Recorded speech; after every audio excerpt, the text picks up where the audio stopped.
Alright, it's 4 a.m. My stomach is sick. It's affecting my heart. There's no denying this stomach sickness. It was going on at 8 p.m. last night, coming in waves. It's so mild, but it's affecting my heart. It's it's mild, but it's definitely noticeable. It just feels like there's nothing I can do to stop it. I ate a lot of dates. Could the dates be a problem? Everything I squeeze through my digestive system is not going to be kind to me. And I'm thinking maybe these dates are being very disruptive, possibly feeding infection in my stomach. Alright, since I don't consume the vegetable ferments very fast, I'm going to start adding honey. I'm going to just add honey to this first one, see what it's like. This will get it better. Fermented, it'll have a more acidic taste. I might give this more time to ferment. I tend to give these vegetables more time to ferment. And now after having sat in jail over the weekend, with honey fermenting and the fruit ferment, came back and it was very, very strong. So vegetables I tend to give a lot more time to ferment.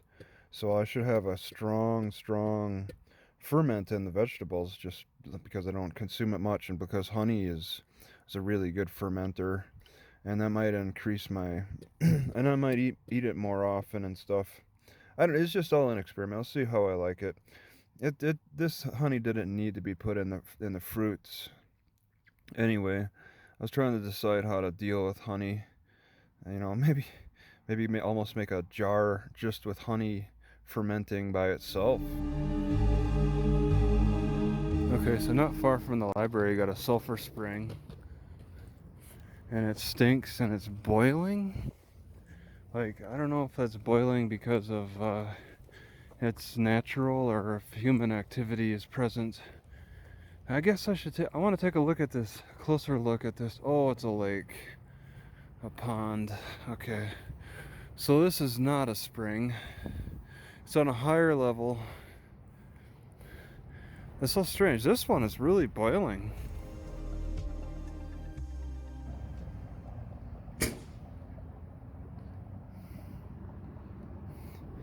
Yeah, it stinks like eggs.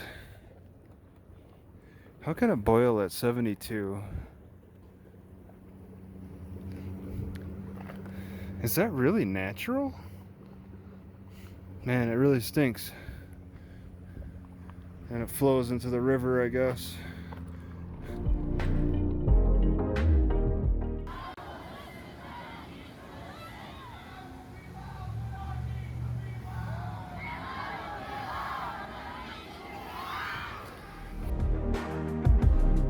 I think dates are making me sick.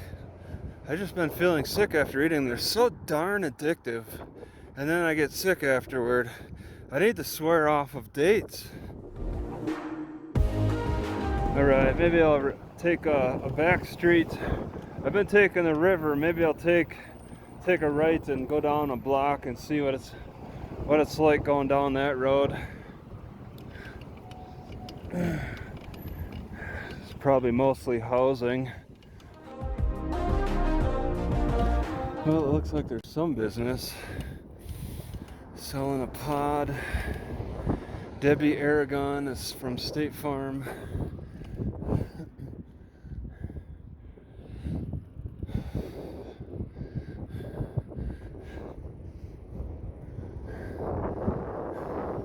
Yeah, it's quite a few businesses.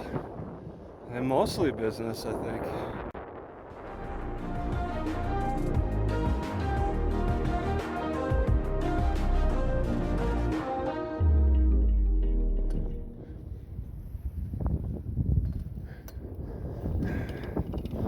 Yep.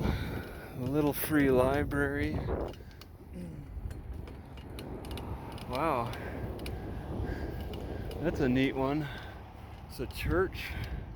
It's got different levels of roofs. On 6th and Oak, I'm on Oak.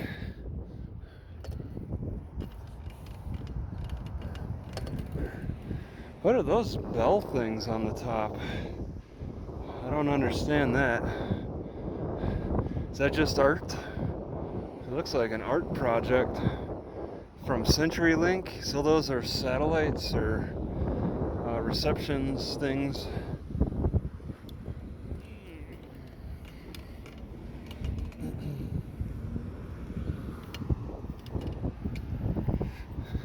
CenturyLink.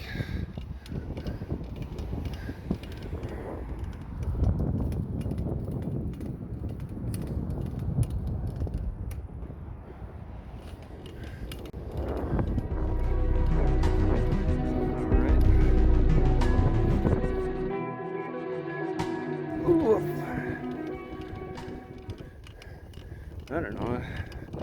Either way, either direction, I think gets me back. Oh, that's a big bump. You can get around it.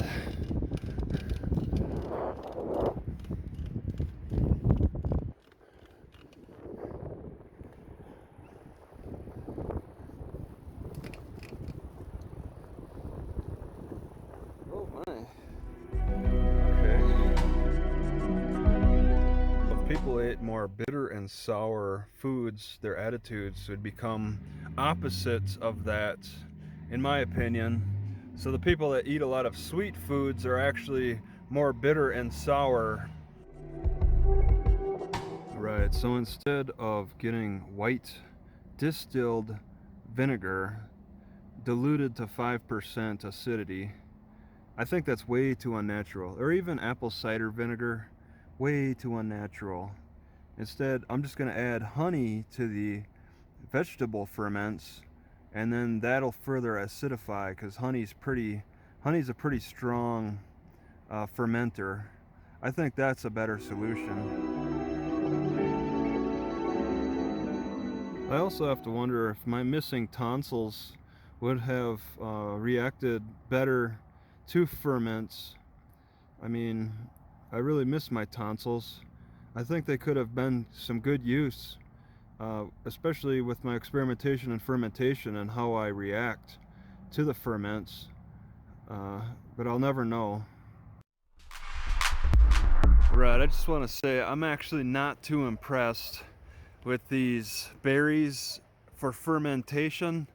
The texture is not very good, and they're not that sweet, so they can't ferment that well anyway.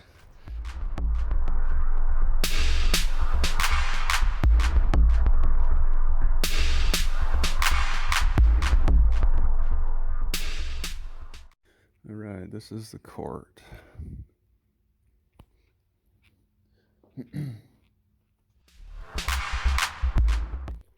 And it's Garrett.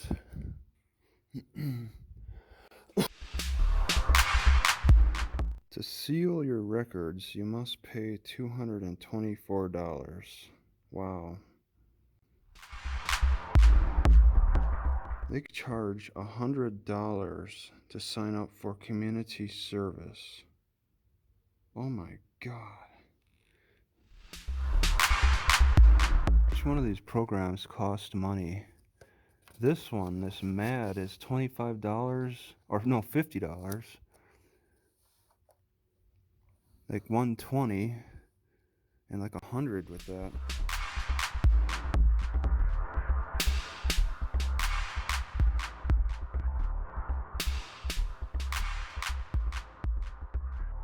So I'm sitting in my car, just minding my own business, and I start hearing this buying. Have a look over here, Saskatchewan trailers, and what do you know? These guys are drawing attention to themselves.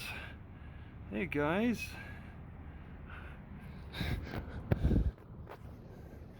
And the driver is, I don't know, maybe he went for a walk or something.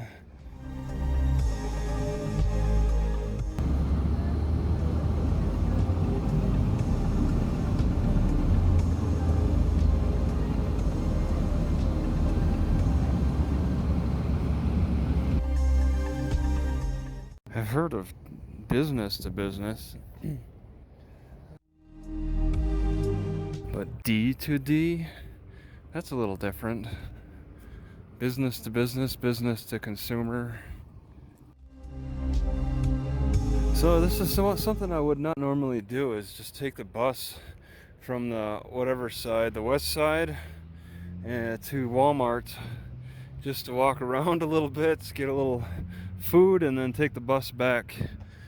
I'll be living on the jail side of this city for the next after 2 weeks. 2 weeks is just an extension. It's probably a month after that for the actual trial. So I guess I might as well get comfortable with this bus and explore around.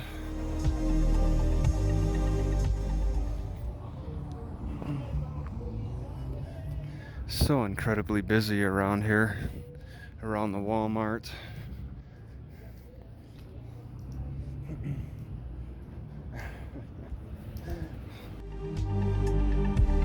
Alright, sort of behind the Walmart here.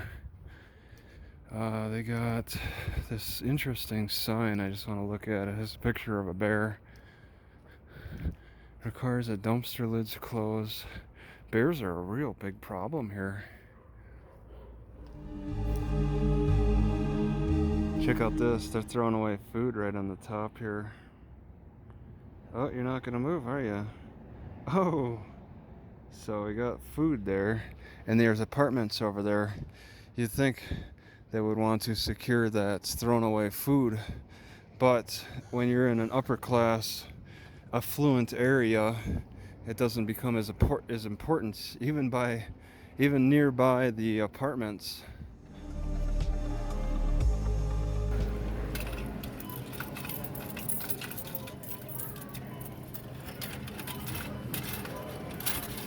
Yeah, I still have a bit of change too.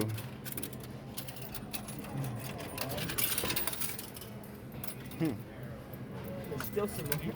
Yeah, I blocked it up pretty good. This looks like a good spot to sit and relax and eat. Spent a lot of money on this one. It's for sushi stuff. It's kind of rare I buy it.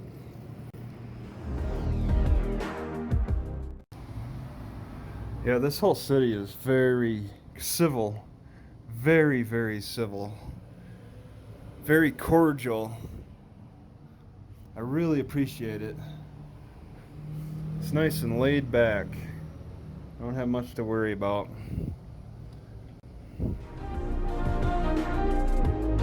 So across the street is called Stockbridge, and then this is Copper Mountain. All right. I just take Copper Mountain on the way back. It's a little dangerous. Oh, might have to go to the lights. Alright, so I started here. It's 2 a.m. I started hearing dog barking, and then some guy fired off 2 rounds from his gun.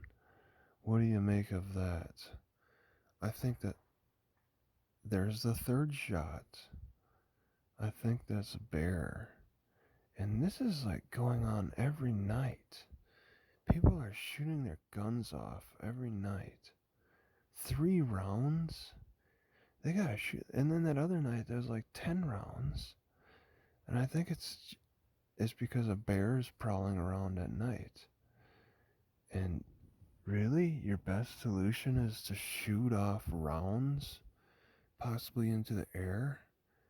It's kind of crazy how that has to work out. I don't know if that could be seen, but there's a bear right there. He wasn't making a lot of noise. Man, he's big. At least he keeps his distance. Jeez, that took me by surprise. I just took the bus to Safeway. I'm really planning this bus business out. Freaky that bears roam around here at night. It's a good thing you got street lights.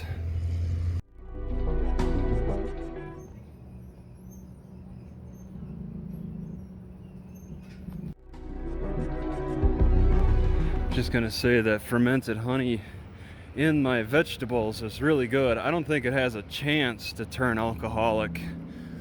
All the bacteria in the vegetables is generally going to be non-alcoholic, whatever the type of bacteria or yeast that is.